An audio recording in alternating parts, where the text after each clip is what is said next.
Europe 1, bonjour. 5h, 7h. Lionel Gougelot, Omblin Roche. Europe 1, il est 6h42. Alors n'y voyez pas de provocation en cette journée mondiale contre le tabac qui reste un fléau de santé publique, mais on va s'intéresser ce matin au secteur des buralistes, un secteur professionnel en constante évolution, voire en danger malgré la diversification des activités et des produits qu'ils vendent. Une profession qui alerte sur les dangers de la vente à la sauvette et de la contrefaçon. Et on en parle avec votre invité, Lionel Gougelot. Il s'agit de Philippe Coy, président de la Fédération des buralistes français. Bonjour Philippe Coy.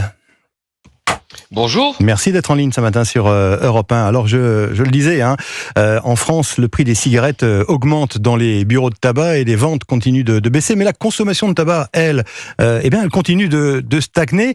Dans le même temps, vous alertez les consommateurs sur les dangers de la vente de cigarettes à la sauvette, les contrebandes qui représenteraient aujourd'hui, dites-moi si je me trompe, 40% des cigarettes consommées en France.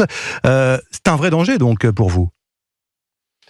C'est un vrai danger, pas que pour nous, malheureusement, pour la santé publique, et c'est surtout un danger pour les finances publiques. Je viens d'écouter vos reportages où la note de la France va être dégradée. Comment peut-on encore imaginer aujourd'hui proposer en 2024 une hausse de la fiscalité sur les produits du tabac, alors que nous savons tous, et c'est largement documenté, vous le dites, qu'aujourd'hui, la première cause d'achat du tabac, c'est pratiquement la vente à la sauvette, le commerce illicite. Mais ça vient d'où? Qu'est-ce qui provoque ce phénomène? Alors ça vient... Eh bien, écoutez, ça fait 20 ans que la France a choisi une politique de santé publique qui repose uniquement sur un seul pilier, celui de la fiscalité. Et je suis complètement atterré aujourd'hui de lire dans des rapports documentés que la fiscalité est le meilleur moyen pour faire arrêter les gens de fumer.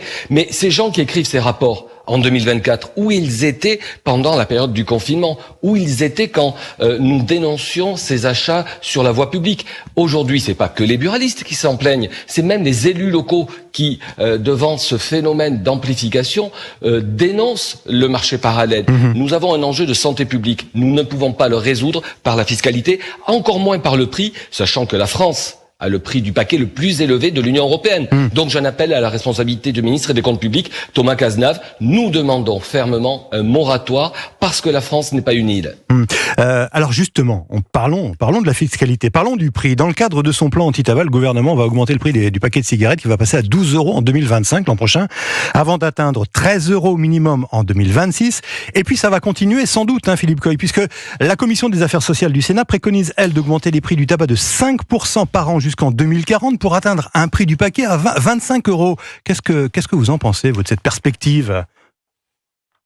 Je suis tout simplement révolté. Et vous avez cité des chiffres que le plan national de lutte contre le tabac programmé, 12 € en 2025. Je rappelle que le paquet le plus vendu en France est aujourd'hui déjà à 12,50 € et 5 € dans la rue. Donc nous ne pouvons pas aujourd'hui régler les problèmes de santé publique que chacun doit bien comprendre. Et les buralistes sont des acteurs de santé publique, bien évidemment, puisque nous travaillons à une consommation de la nicotine avec des risques réduits. Nous ne pouvons pas imaginer un instant voir un paquet arriver à 25 € tel que certains le proposent aujourd'hui dans le cadre de la journée mondiale sans tabac, alors que vous avez l'Espagne qui est encore à 5,50 €. Vous ne pouvez pas aujourd'hui créer ces distorsions de marché, parce que sinon je m'interroge pourquoi le ministre Thomas Cazenave est régulièrement sur le terrain aux côtés des douanes qui font un travail formidable, et pourquoi en 8 jours la douane a saisi 27 tonnes de tabac illégal. Ça prouve bien qu'il y a des importations, des voies de contournement, et malheureusement, la santé publique est largement bafouée. Un paquet de tabac à 20 €, ça signerait la mort des buralistes ?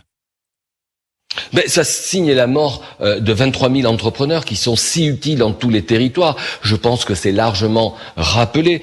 Comment peut-on aujourd'hui imaginer ce prix élevé alors que partout sur le territoire vous pouvez acheter du tabac de contrebande?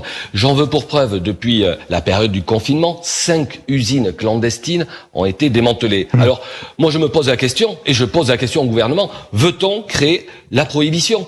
Nous en sommes déjà à la porte d'entrée, et si nous allons plus loin sur le tarif du tabac sur le marché français, ça sera tout simplement un état de prohibition sur le marché du tabac et sur d'autres produits. Aujourd'hui, on le voit, donc soyons sérieux, et j'appelle là, bien évidemment, la responsabilité du gouvernement à donner un signal fort sur le moratoire que nous demandons. Dans un contexte, Philippe Coy, et en quelques mots, où la diversification de vos activités ne permettra pas de compenser finalement les pertes. Nous sommes engagés en tant que commerçants d'utilité locale, responsables sur tous les territoires à la diversification, parce que c'est l'ADN du commerçant, c'est l'ADN du buraliste d'être au contact des 10 millions de Français que nous servons tous les jours. Et sachez que 42% de nos clients ne viennent pas pour un acte du tabac. Nous sommes conscients de la nécessité de faire évoluer notre métier, de compléter l'offre.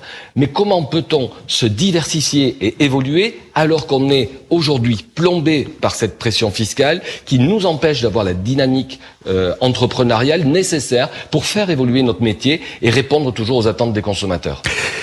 Merci Philippe Coy, merci d'avoir été en ligne ce matin sur Europe 1. Je rappelle que vous êtes le président de la Fédération des buralistes. Merci, bonne journée.